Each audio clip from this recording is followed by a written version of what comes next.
Jalen talked about wanting to set a better tone from the very outset of games defensively, and that teams, if they get going the first few possessions, that can really be a snowball effect. Just your thoughts on that, and what are some tangible things that guys can focus and can control on those opening few possessions? It's not just the opening few, but it starts then. Obviously, it's the tangible stuff's very simple. It's individual defense, it's help defense, it's rotations out of the help, and it's communication of coverages, and that's the stuff that we've been good at. The meat and potatoes type things that we're kind of slipping on, and I don't think it's a coincidence. I think what Jalen's saying is right. I don't think it's a coincidence that on the night that we slip on that, Brunson also is like unstoppable from the mid-range, shooting overhand, because when you breathe oxygen into a team and when they feel like the night can go whatever the way they want, players get confident. And now all of a sudden those shots are frosting on the cake instead of those shots being what they have to rely on. And so good lesson, from that game in particular.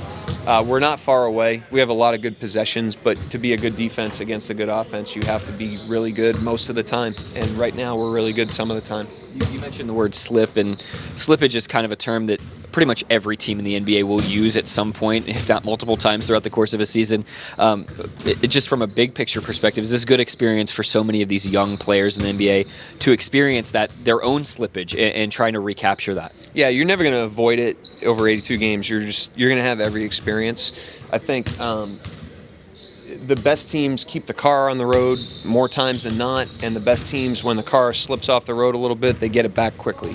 And so no team's on the road, forever. Everybody goes through, different parts of the season, both ends of the floor. Right now, our offense is in a really good way, and our defense is not where it needs to be, nor is it where we're capable of. And the challenge for us now is how quickly can we get that corrected, and that's our challenge. You guys are second in pace, and defense has slipped a little bit. So you think that you can keep that same high pace and still play some great defense, or do you think the pace needs to slow down a little bit? That's a good question. I think it's related to a degree, because if you're playing that fast on offense, you exert energy, when you do that, and energy is required on defense as well. But I do think that we have to aspire to being good at both if we want to be a good team and if we want to build a good team.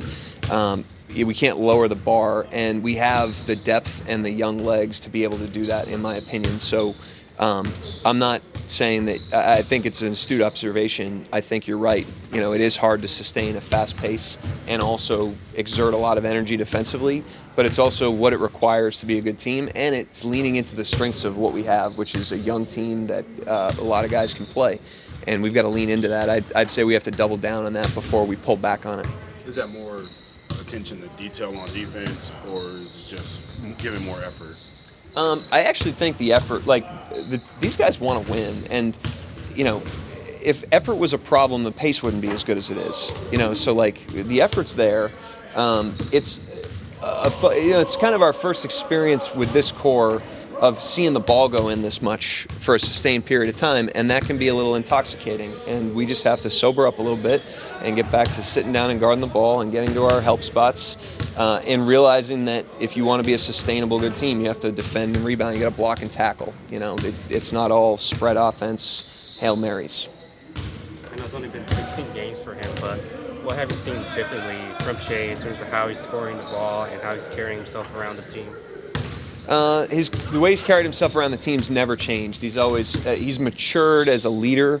I shouldn't even say matured, because it makes it sound like he was immature. He's seasoned as a leader, and he continues to evolve. But he's always been this guy around the team. He's a great teammate. He's great for the environment. He's ultra committed and sets a great tone in terms of his professionalism. And then his game just continues to get better. I mean, he's obviously doing a lot in the mid-range right now. His three-point percentage has snuck up to about 40% or a little below. He's getting to the line. I mean, he's obviously doing it every which way, and he's spraying the ball out to shooters as well. And so things he can improve on in terms of his process, still, hitting it a little quicker before the defense can really load on him. His pace up the floor has been excellent. But, I mean, he's obviously had a really good year. So statistically, he's having second best. Make a case with field goal percentage, 3-point percentage, free throw percentage that it's the best season to start in Thunder history. Have you seen a difference in mentality, like him saying nobody can stop me on the floor or in front of me? Not really. Like, I think the thing that makes him special is there's been no difference in his mentality. I think this is just the outcome of the cumulative effect of all of his improvement. I mean, he's very consistent. He's extremely committed. He's the same guy every day. He's the same guy every summer. And that's how you improve. You don't improve with these little bursts or these like epiphanies. You improve with steady process over a long period of time, and that's what he does, and that's why he's improved. And so his improvement's not surprising. And I also think it's a great lesson to shine on the rest of the guys, which is, if you want to improve at that rate, that's the process to do it. And he's obviously a great leader in terms of his example there. Does it make Follow up on that. How much of the team's overall offensive improvement is a factor on this? Because he's talked about catching the ball in more advantageous situations because that blender's been going, and so some of those creases that he's getting are bigger and wider. Yeah, I mean, and his ability to play on the catch, which he worked on this summer, is giving him, we call it hitting the gas and playing on the catch. Like he's making quicker and quicker decisions than he's ever made. Which is helping him and creating more space for him. It's also helping the rest of the guys because it puts the rest of the guys into a drive and kick situation where he's not just this ball-dominant player where everybody's just rotating around. But yeah, we've improved offensively. I mean, our players have improved. The guys we've added are good offensive players. And this is, we're in the middle of a build, and that's what's going to happen. There's going to be improvements. There's going to be regression. But on the whole, if you step back and you look at our team compared to a year ago, I think we all can say we feel a lot better about where we're at. Do you think you can be more creative offensively, having a guy like Shea that can pretty much score whenever he wants and then open up the floor for everybody else? It depends on the player.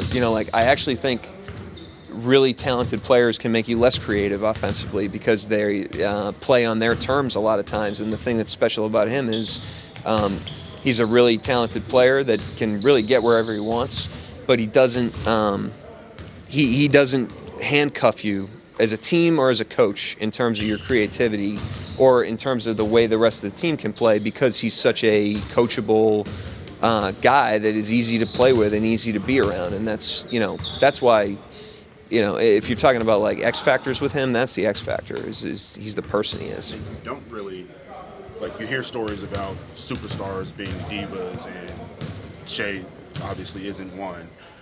He's a superstar, not a diva.